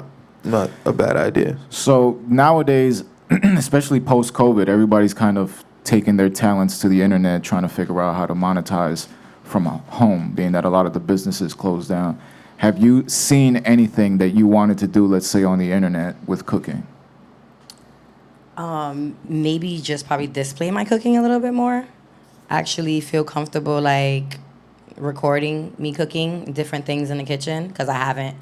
I like do little bits and pieces sometimes when I'm like fooling around like on Instagram or whatever, but I'm yet to actually like record a whole segment of a meal or like kind of like chop and screw it up for one of my friends or all of my friends or whatever. So that's actually been in my mind as of lately. But I have been taking the time out to work on just my creative side in reference to like getting menu items together in that sense. So when I do want to be more creative, like in that point of view behind the camera, I'm like kind of ready there and I already know what I want to kind of cook for y'all at that point. You see a cookbook in the future? I do. I probably see a cookbook more than me being behind the camera. Because I've always been into writing, and food is not just me cooking. It's like a whole experience. It's a whole feeling. It's a whole everything. So, yeah. Have you ever cooked using a cookbook? Because he cooks. Not using a cookbook, but I've gone online and used recipes like off of websites. One of my biggest pet peeves, and I know this bothers a lot of people, I love recipes like that come off of these obscure sites. I just hate when there's a whole like 5-paragraph blog before you give me the ingredients. I don't care about your kids when they want to eat it, how you like it, how Nana taught you it. Like, yo, just give me the fucking ingredients, how I got to do it. Like, if you want to give me a little bit before that, give me a paragraph or two. Don't give me a whole blog post, man. Now you got me looking somewhere else for a recipe. But that's like probably my biggest thing. But I've followed recipes online from trying to do stuff. I like. He knows I like to cook. I don't consider myself a great cook. Other people like my cooking. I feel I'm overhanded with seasoning sometimes. Did I spend last Thanksgiving with you? Or was that 2 Thanksgivings ago? That's 2 Thanksgivings ago. We were at Jesus. Were we at Jesus 2 ago? I don't remember. I'm talking about the one that you had in your house, and I was there with your family.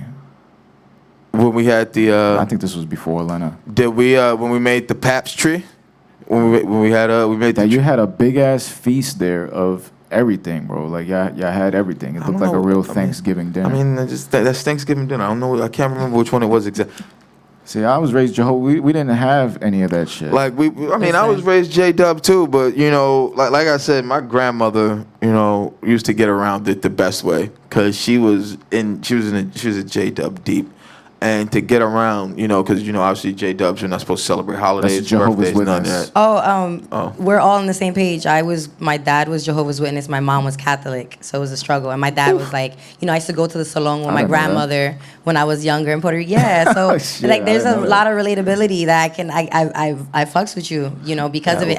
I can relate, very much. Like my dad didn't celebrate holidays growing up, but my mom is a super Catholic, so it was like it was a push and pull, He wasn't big on it at all. We get like money, like birthdays. He wasn't like, but when you're growing up in that, you don't realize until you're older, you're like, I get it now. Yeah. My mom will cook a turkey and serve it the day after Thanksgiving. My grandmother, we would have the full trimmings of Thanksgiving dinner, Thanksgiving night, but we weren't having Thanksgiving dinner. We were having dinner on Thanksgiving night. We were having dinner on Christmas Eve. We were having dinner on Christmas. We weren't having Christmas dinner. We weren't having Christmas Eve dinner. We were having dinner on, just happened to be that day. And that was how my grandmother rationalized it to herself. She would sometimes, occasionally, she wouldn't buy us. We wouldn't give gifts for Christmas, but she would wait till a little bit after Christmas and then give us gifts, shit she got us. My mom would have a little palm tree that she puts lights on around Christmas time. But she was just like, it's a palm tree. It's not a Christmas tree. I said, sure, Mom. Yeah, man. But growing up in it, man. But even I've had problems in relationships from it. It's just like with me. I don't make a big deal out of my birthday. I get, and I've dated a girl who lost her mom young, and she wasn't close with her stepmom. She wasn't close with, and I understood why for her birthdays were a big thing and why for people it is. But when you grow up in that and you go 18, 19 years not celebrating, it's just can't miss something you never had. So. Yeah, it's all right, cool. It's my birthday today. When I tell people, today's your birthday, right? I mean. I've always had to share my birthday because I was born around Thanksgiving. Yeah. So it was never my birthday.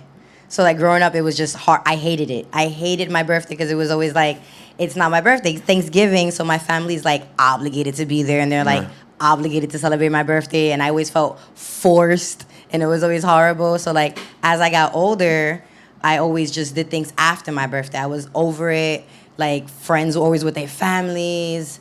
The pressure of the boyfriends at the time, whether if they want to bring you around their family for Thanksgiving or spend their birthday with you. Oh, man. Or spend your birthday with them, whatever. I don't know what to do. I'm going to admit, I get along with my girlfriend's family great. And they've invited me. I've dodged Thanksgiving dinner 2 years already. I love spending the holidays with my family. And actually, I spent Christmas Eve with them last year. But I split it. I went with them first, and then I went home. I was pissed off when I got home because I went home because my brother was supposed to hang out, play video games, get drunk. And then they took off and went to my cousin's house. So I'm like, I cut my night off when, I could have stayed where I was. I was having a decent time. But I know this year, I'm getting to the point where I'm going to have to start splitting holidays. You know what I feel about holidays and relationships? Until you're forced, then just, because it becomes so awkward.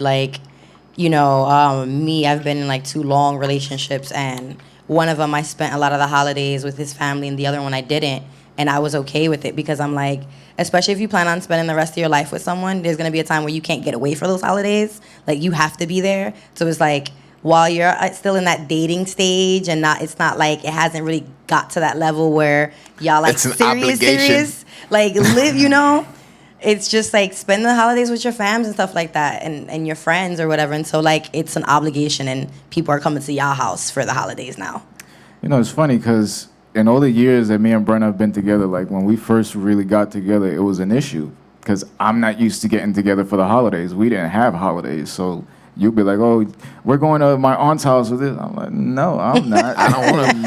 Even that, man. I have some friends who they have to go to they have that they'll tell me "Yo, I want to do something." I have friends that are married with kids, and because then once you get married with kids, your other friends are married with kids. I realize with all of them why I don't want to say I'm ostracized from the group as the guy who's just dating. But I'm a little bit lagging behind, and I don't get invited to some shit because I ain't got a kid. I'm not, but I see it, and it's crazy how they'll tell me, yo, like we want to chill, we want to get together. Like, yo, when we can get together, do a guys' weekend, go up to the cabin, chill, drink, smoke, shoot some guns, go in the woods, ride the ATVs. But they'll be like, yo, I'm booked through like to the end of August, and this is in like April. Like, yo, I think I have one free weekend somewhere in July. They'll be like, I gotta talk to my wife about the calendar. And like it really like for us to all have like for me it's like, yo, I just gotta like because of COVID when I was at work, just give me 2 weeks, tell my boss, and I'm good money. You know what I'm saying? Always, yeah. And with these guys, they gotta we gotta plan it out. We gotta talk about it like a month, 6 weeks in advance to figure out the dating of it. See, we reached the point now that it went from me dodging all the plans with her just to do my own shit. To now, every time somebody wants to do something with me, I'll tell them, I gotta ask my wife. And then I'll just be like, she said no. I never even asked her, just be like, she said no. I gotta go home and watch the baby. Like, now I have every excuse to just stay home. I love it, though. Fuck that. But that's where it goes to. At a certain point, like, you really want to chill on the stoop with people all the time and do the same shit. I don't. Like, I wouldn't want to be outside every day. I wouldn't want to be doing certain shit every day, all the time. Like, I'm proud to have friends that travel different places and cook different foods and shit like that instead of, Joe Schmo on the fucking block for the past 20 years ain't doing shit. Like, how many of those people we had to let go, bro? Now I just tell them all the same thing. Listen, my wife said no. It's easier that way. Bro. I go outside, smoke a cigarette. These guys start talking to me. Like, yo, my wife is waiting for me upstairs. I'm like, yeah. Sometimes I like living away from my friends. It just gives me that room for, like, when I come back and visit, I have so many new things to talk about, so many stories that I probably didn't get to catch up on with them over the phone or through, like, text or DMs, where it's just like I held this story for you to see every expression in person, you know what I'm saying? Where it's a good night, and it's dope when you get to branch off from your friends in that aspect and kind of just grow, and then you come back and y'all share because it's been awesome. Like, I haven't seen them more so since the baby shower, really like that, where we're all together, and now I'm like, oh my God, I seen you when you in your mom's belly, I'm like, and now she's running around the house climbing on furniture. It's amazing to just, people are growing in their own ways and stuff like that, as opposed to, like, you're being around someone for so long or you see them every day on the block. It's just like, all right. Doing the same thing. Doing the same shit. To talk about the same shit. Like, it's just like, I can't. Like, there's people like that. I've had to tell people, yo, you call me about this or that, man. I don't want to hear it right now. Just call somebody else. For real. Let's just take a quick reminder as to the purpose of 30 Days to Rock. It's to provide a safe environment for artists to do what they do best, create. If you can make a donation, please do. Your contribution will fund artists and will help us navigate financial challenges. COVID-19 will not be the end of First Live Studios. No, it will not. This is a whole new beginning. And then, like I've said, this is probably like what is that 8th 30 Days to Rock episode around there. About that. Since the first one, man, it's to help out the businesses, the people, like in the only people not really back to work are people like me, like in they work in that community, like the arts community, museums and stuff. A lot of like these guys and bands and stuff that they make them meet their jobs if they're out on the road, and live venues are all closed, and a lot of people lost income as of that, or streams of revenue as a result of that are live venues. And this is just to help everybody across the board, because it's not just the people in front, there's the people behind, engineers, road crews, people. There's a lot of people involved when it comes to the production of something like this, like where I don't think even like with I don't think the people understand how something like I keep seeing people saying stupid things when it comes to unemployment right now. And I'll use someone like me who, even with what we got, the extra 600 plus what I was getting, I was barely at what I would make, like barely. And like people think like people are doing that to do it. No, man. Even like I would would rather work. If right now, if you gave me the choice, like I would rather be at my job doing what I do for a living. I'd rather do that. And people think that everyone was just no, man. And like for me, like I was able to put money to the side prior to this. He knows that I handle money pretty good most times. and I was able to put it to the side. But people think that everyone's just wants to do this and stay home from work. No, man. Like, I'd rather be at work, like I say every time. Need to work. And this is, there are a lot of people like that who is not just, behind stage. You have stage crews, the people working backstage, everybody, costume, wardrobe, like so many people, makeup. When it comes to shows, man, like so many people are attached to it, and like none of us are working. No one. Everybody's just waiting. So that's a good segue. I've been seeing a lot of food trucks pop up since the places started closing down.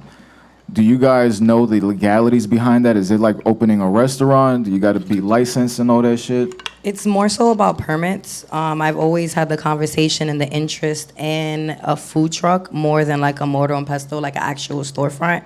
I feel like it costs so much more. And it's still not yours. You're still paying rent to someone, as opposed to the truck is yours. I can like buy a truck. My boys, Eddie and Vella, starting a food truck. They're really, dragging their asses, but COVID didn't help them. And but they're starting a food truck. When I told you I went to help them get the fridge for it, they're almost done, getting everything. They want to get on the road. But one thing they said is going to hurt them is like permits and shit.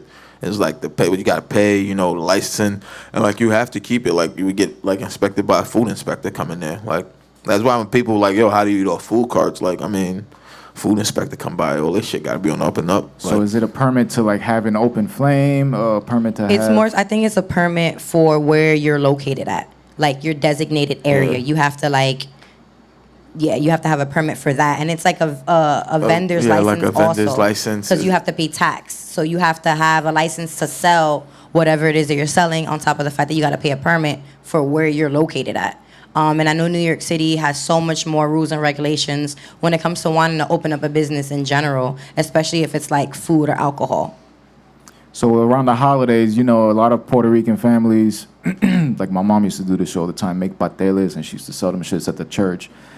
Is that technically illegal? Yes. Yes, highly. It is. High because, in a sense, she don't do that no more. She's not paying any taxes. Just like, when you're on the beach and you getting nutcrackers and stuff like that. Or the lady with the ices, or the patelillo guy in the corner where you get your Avena juice. Like, that's technically kind of illegal, but like, in certain neighborhoods, they're not really like stressing it. Just like in New Orleans, like a lot of the cops are not stressing. I know a lot of people who've done pop-ups kind of illegally, where like posted up somewhere. You just, who you cool with. That's kind of how the world is. The system is bended in plenty of ways. But it's like, if you want to be well known and stuff like that, then you want to follow the rules and regulations, because you don't want to step on people's toes. Yeah. So even to have like a lemonade stand as a kid. That's why like you see the Karens doing the shit they do and all the bullshit that they be on. Yo, what's up, my man? God, what's going on, back. Chief? How you doing? How you doing, brother? That's why you see like the shit that happens when that happens is because you're technically supposed to have a permit and all that other bullshit. And like, well, it's not legal. That's why they do that bullshit. 25-cent lemonade. They're fucking assholes to do that to kids. That's why the last time it happened, like the cops that went there were the ones who paid for all the paperwork for the kid to be able to do it and do it right. But like like you said, like with the pop-up shops, and I totally lost my train of thought. The pop-up shops. Talking about the food trucks. The food trucks, pop-up shops. I'll get back to it. What blows my mind is the fact that she said it's relegated to location. So if I walk down Manhattan Avenue and I see this truck parked in front of the bank every day, if he moves from there, then he can't sell? He can't probably just move anywhere, more so. Like, I feel like in New York, there's so much more food trucks. Like in New Orleans, there are designated areas to have your food truck. I've had a lot of conversations with people, and half the people don't know. Half the people are like, you can have a food truck anywhere. A lot of other people, there's like a designated area under the interstate, which is like under the South Claiborne Bridge, where those are typically the areas where the food trucks are posted. And there'll be like 3 food trucks posted under, like across from a, construction site or a popular area, and they're there. They don't move from there. They're always there, specifically. But you don't really see a lot of food trucks around the city, and if they are, they're designated to that lot. So what differentiates a food truck from an ice cream truck? Because an ice cream truck can move freely, so... I mean, food trucks are typically much bigger. They're running like the gas and everything for the stove, so you definitely don't want someone driving around. You already have gasoline engine running. Especially depending on what you're selling, anything, like fucking a generator. You don't want them moving around. You want them to be stationary, set in one place. You know, they probably need water running. You know, if you're running, I gotta have water to wash your hands or something. So a set place for that. And I mean, a food truck is a food truck in the sense it's just the biggest space. It's not like they're driving around like taking orders on the fly. Like the only way that would work is if everything is already pre-made, prepared, and everything. Like, for instance, like if you had like a burrito truck, everything you already prepared all the burritos, they're already wrapped in foil, so you can consistently be mobile. Well, like, you know, an ice cream truck, they're stopping for like 10 minutes the most if they have a line of people and everything is prepackaged and hand out. So it would have to work in that way where everything is already prepackaged and you're kind of just like flinging things at people. Can't cook and drive. You know, well, obviously. I would think even like just cooking and driving, one person cooking, one driving would just be still too crazy to do because I don't know anybody who would think it'd be safe to be driving and working like a grill, an open flame in the back of a truck moving. That just seems like something destined for Final Destination. It's a lot of like red tape surrounding that shit. It's a cloudy area. I feel like it would only work if it's like really pre-made and ready to go. Like I've, you know, had random ideas like attaching like a big ass cooler to the back of my bike and just slinging like empanadas or some shit. And, you know, fucking guy right there. Yeah, pastelillo. Yeah. Delicioso. Pastelillo delicioso. You know, yo, that's doing that. Yo, he's been it's already pre-made. Yo, he's been doing that since he was. Yo, since you remember the dude who used to walk around in high school with the cooler, who used to just pastelillo. They make them in the restaurant, so he probably has all the permits and shit. Then he just goes on the streets and sells them. Mm-hmm. So that's not illegal. It depends on his IRS situation at that point, you know. It depends on other things. At that point, I feel like you're considered self-employed. Yeah. So whatever you do with your income and your record, and you know, you holding on to your receipts, and like we Spanish people ain't really doing all that at that point, especially when English ain't our first language. We're not like holding on to receipts. He's not printing up receipts. You know, like a lot of the time that comes back to like they just, you know, a lot of this shit comes back to taxes. They want to be able to tax your ass. For everything. Like they want to be able to say, yo, I know you making bread. I know you paid me. Like that's really all it comes down to with all this shit. Like with the churro ladies. Like when we spoke about that, the churro crackdown. Like we was like, who the churro ladies hurting? Like on the L train. Like they weren't hurting nobody on the L line. Nobody. Like they've been a staple there for like a decade. And for what reason? And only arbitrary. Like an arbitrary reason. And even that. All right, that was something I wanted to ask. Have you been following, like up here in New York, obviously we haven't gotten back to reopening restaurants for indoor dining, well, at least in New York City. I found out upstate they've been open for like 3 weeks already for indoor dining, like 50%. I had no idea. I thought the whole state was still no indoor dining, just in New York City. It's just the city. But right now, I read an article about like how some of these places, what you spoke about, with taking up the spaces in the front, whoever, like, it's supposed to be dedicated to your storefront. And I read an article where the city like gave somebody a huge fine for like the place they extended their seating, and like it was a brick wall for a warehouse where there's nothing there, and they like fined this guy like a couple $1,000s for extending his seating, and like it was like the trickle down effects of that, like everything, it's crazy. But like even like the car crashes, like there was another one in the Upper East Side a couple of days ago. Yeah, they somebody keep slamming slammed into these into goddamn the things that they put in the street. The outdoor like dining areas. It's gone so like out of this world. Like, have you been following this up here? Like, I haven't. I know I came to visit New York the first time during the pandemic in the end of June, and I went out to eat with my mom, and I didn't feel comfortable sitting and eating in the street. I was telling my sister, I was like, I understand they have outdoor seating now, but I'm eating and somebody's at the red light and he's watching me eat. Like, it's not that serious, you know. And then especially coming from New Orleans, where we're still on phase 2. We're still on phase 2 with restrictions. Like, we have like bars are closed. We don't have to-go drinks out there. You know, I just started getting back. I just go back to work now when I return. I've been out of work this whole time. I was doing a pop-up with my friend for a while, and the pop-up that we were doing, we were renting out the kitchen out of this lounge. And then when they put the restrictions back, we got shut down. So I was there for like a good month. And then we shut down, and the only way that you're able to operate your bar is if you want to have a kitchen attached. And they both decided to pull out. Like, yeah, I'm good. So I don't know. I give it to the people in New York, like with the, you know, it's building clientele and stuff, and people are still making their money.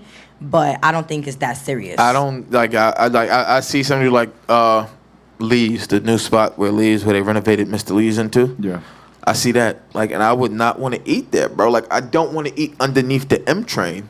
Like, I would, like, why would I want to do that? With all those goddamn asbestos, all that shit, lead what paint. we just learned about, all this lead paint shit, what we spoke about when lead Sal paint sent us falling that from the fucking, sky. when Sal sent us that email, when we learned about that, the rats, the fucking drug addicts up there, always on the corner right there in front of that store. Like, why would I want to eat around this? But let alone that, at least that's on the sidewalk. When I'm seeing these people with these ones in the street, like I've turned the corner. Like when T dropped me off at your house, I told you that place on the other side from 7-Eleven. Yo, like my boss turned the corner. My old boss, he was dropping me off at his house. I had to help him with something. He turned the corner, nice, clean, legal, wasn't speeding or anything, and had to slam on the brakes and like swerve around because of where how far out into the, like they were further out than every parallel car that was parked into the street. Like in the city, it's like being double parked. You won't regulate that, but you're arbitrarily regulating someone on the sidewalk. Like it's wild, like the shit they're doing, and like the cities is like essentially right now killing small business in New York City because restaurants are like one of the biggest lifelines as bars of small business in New York City, and they are falling by the wayside left and right. Like, and it's like they don't. It almost seems like the mayor and the governor don't give a fuck. Is there any sign of like phase 3 coming? I really believe like the city is scared to even like say that we're remotely close to phase 3 because it's gonna just be like a burst of people just feeling like caged animals and just gonna go outside and go crazy. Actually, there's word of because the hurricane and stuff like that, they're talking about still extending phase 2, extending it. I remember seeing a couple of people saying things online, and they thought that you guys. I know New Orleans is a place that believes in the occult a lot, and I saw people saying that they thought that you guys might, like New Orleans might have been cursed because might have been cursed coming through with this. They said because after the Hard Rock collapse, that the bodies that were still trapped, people thought that it was an injustice for them to still have that parade, like the Mardi Gras parade, and that those bodies weren't removed. And it was like they had accidents leading up to that, like around the area, and then they got like they got really bad from COVID because people were saying that Mardi Gras shouldn't have went on, and the city, like a lot of people were saying they were going to allow it because the city couldn't miss out on that money, and that was how they got a big Can pop. you imagine a parade going down the block around the corner where the Hard Rock Cafe is at, where it's like in the middle, and it's in like the middle of everything? Like my sister and I have to constantly pass that Hard Rock Cafe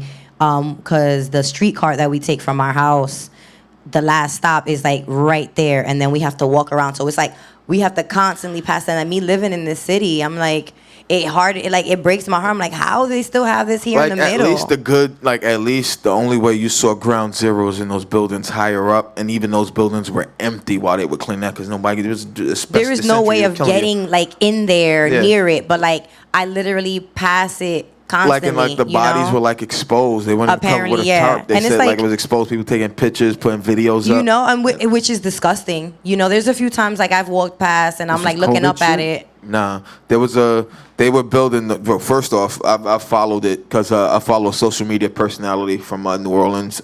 She was a teacher, Rubia Garcia. I can't remember where I saw her video, and I started following her. And like she was big on that shit, and it was like the building. Like first off, they missed all sorts of building codes. You had fucking, I think one of the guys who died and a few people were in there telling them, yo, it looks like some of these beams are buckling. But what are we talking about? We're talking about the Hard Rock? We're talking about the Hard Rock Cafe in New Orleans off of Canal. You saw that video, right? Like it was like 2 years ago. It was like a rainy day. It was like, last year. It was last year. Actually, it was last year. A year to be exact, almost. The building completely collapsed. I think it was on a rainy day or something. Yeah. They didn't have the proper permits. I've heard that they were trying to build a pool on top. But the way that building collapsed, I've never seen it. You know, we're from New York City where we grew up around construction on a regular basis. It looked like paper mache. It looked like God damn. It was just like wet cement, you know, and it's just completely. And everyone inside is dead. Three people died in there, and they couldn't get their bodies, and they were trapped. Like not their bodies only were trapped that, after the collapse, the crane was stuck a certain way, so they had to blow it up too. To try to like fix the crane. And there were people lined up to see them blow this building up. And even when they blew it up the wrong way. So like the building is still there. Yeah, it's still in the like middle with the crane hanging. They just got these guys' bodies out like 10 a months week later. or so ago. Like they just were able to get them out, and it was like a big thing with some people in the city. But I remember like reading threads and people saying, "Yo, like because of that, like people believe in New Orleans, like they believe in the occult." But the bodies are they exposed. just got them out recently. but Apparently, they were there was like a exposed. leg sticking out. If you looked real close, you can see like a body hanging. I mean, I never fucking crazy, wanted to look that close. I never you know, checked out any of those pictures. I said, if you say you see it, like there's certain things online I don't want to see. I don't. I didn't want to see I. that shit, so I didn't click it. But they say you can see it. A lot of people. I'm probably Facebook gonna was see it taking down the later. videos. Like a lot of them were taking down the videos I and don't pictures know, of it. They felt it wasn't, or putting the sticker in front of them, the tag. You might not want to see That this. is.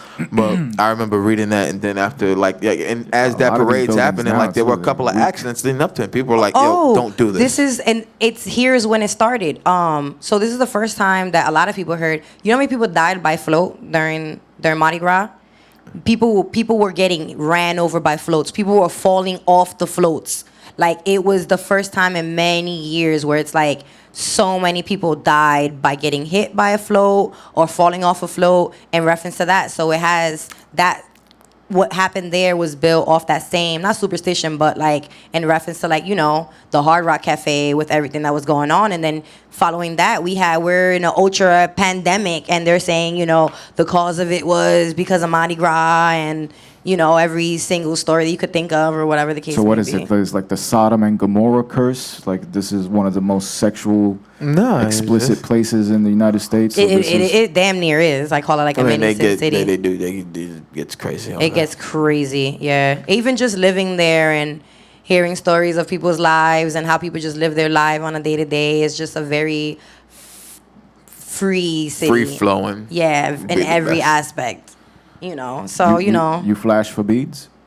I have. Not on Mardi Gras, but just on a regular night Just on a Bourbon regular Street. night on A regular night on Bourbon Bourbon Street, bro. Like we weren't out there for Mardi Gras. Not now that I live we were there. tossing beads off a fucking that's balcony. Not now that I live there, but 2 years ago when I visited for the first time, yeah, I definitely did that. Like, yeah, for sure. Now I'm like, I'll probably see you at my job next week. I still have my New York Jets bead one like in my room, like around my teddy bear from my great grandmother. I have on my dresser. But is it like it looks on the videos that everybody's on their balconies and just tossing shit they're not like house balconies. They're like balconies to like those venues, like bar balconies. Yeah. They're dope. But fun. yeah, it's mostly like frat kind of situations where they're like, show me some titties. And if you're drunk enough, you're like, woo. You know, it's kind of one of those. So, you know, they call me drunk enough. That is exactly how it goes. It's like they're screaming, show me some titties until somebody shows some titties. And me was so drunk, I leaned over while we were tossing beads. I lost my hat off the balcony. Like I had to run down and get it. Like a girl picked up. I was like, you gotta come get it. Like, shit.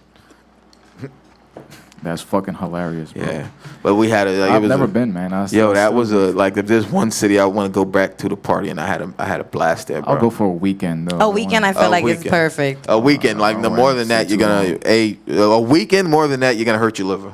A weekend, you're not gonna leave. More than that, I feel like you're just gonna get lost in the sauce at that point, or you just Yeah, we did Thursday to Sunday. Thursday morning to Sunday night. What was it that you said right before she got here that you was in a spot that had no clocks, no windows? Oh man, no clocks, no windows. I was telling him about. I was telling a story about one night. I used to do security nightlife in the city, and when we would get out, we knew after hour spots that stayed open a little later, so we could drink later. And we knew a bar, and it's a bar that's been mentioned on 30 Rock on NBC shows, Hurley's. Okay. And they used to back in the day stay open a little later than they were supposed to.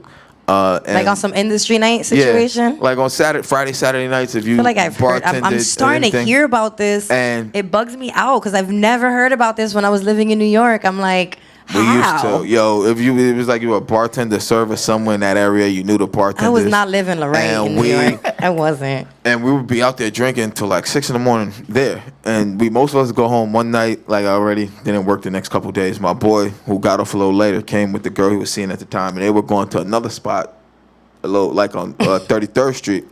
And he's like, yo, it's open. We just walk in, have a few drinks, hang out. They got karaoke, some pools. Like, fuck it, I'll go chill. We go into this building. There's a security guard sitting at a desk. There's an elevator. Only 2 floors available. Press the floor. And I told him the elevator opened up right into the place.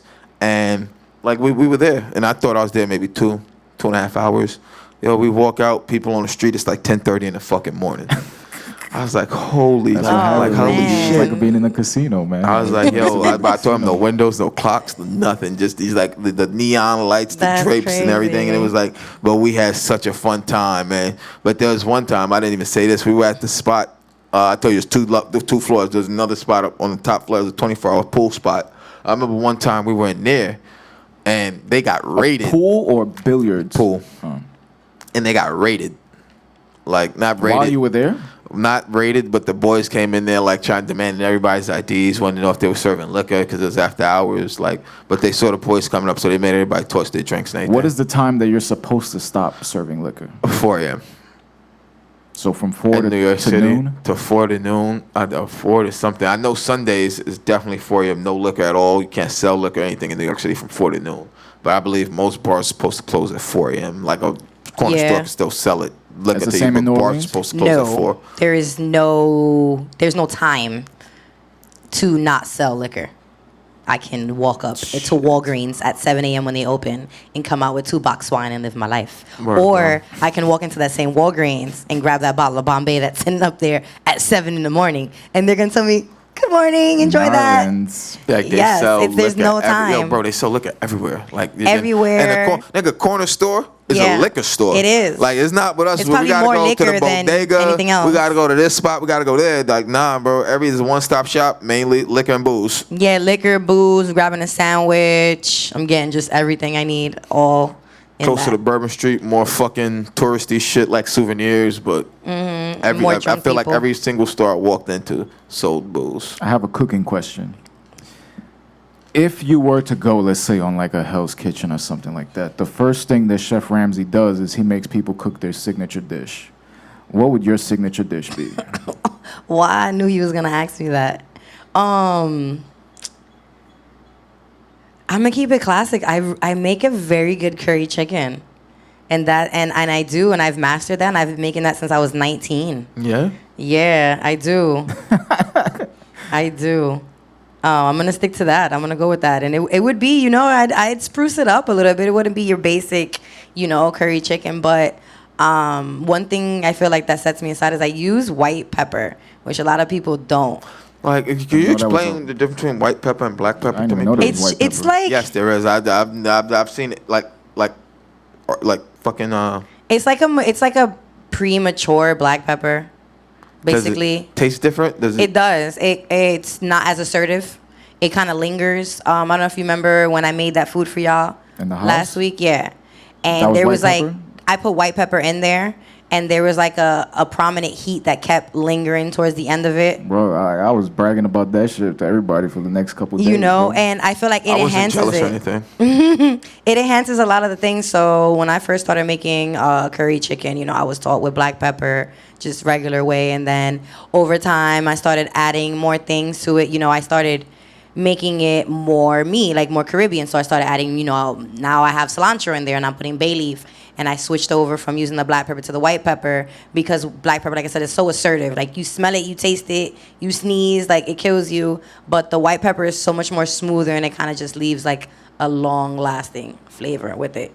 And it's a comforting feel, and I like people to feel good when they eat. It's Do never they about sell that anywhere? white pepper. Yeah, everywhere. You can find it. You just have to know where to go. Like I remember one time I forgot what I was cooking and I had to search for. I think it was like rice wine oil, some shit like that. Rice wine vinegar? Yeah, I had to search around for that Rice wine shit. vinegar. Yo, Yeah, bro, it's sweet. It's sweeter. like It's it was- good though. I was like, I showed my mom. I was like, Mom, do you think I could skip out on this ingredient or can I use regular? She's like, if it says you need that, you should probably get like, fuck. Like I had to go on a search, bro. Like I think I went to both food bazaars. I tried Seatown, and I think I eventually ended up at somewhere in the city to get it. Were And I you paid, making like, an Asian $6. meal?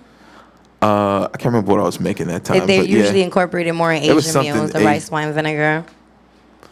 it was something. I can't remember what I was trying to make. I gotta get It might have been more into either General Toast chicken or goddamn. I need to know exactly what's in the food that I'm eating. I 'cause can't just be remember. eating shit. What I was trying to make, because I'll try a recipe once. Like I tell him too, like, but I don't do exactly as they say. Like I'll tinker and like try little things. Even like the stuff I make. Like one of the things like my family always likes me to make that I cook good is fried shrimp.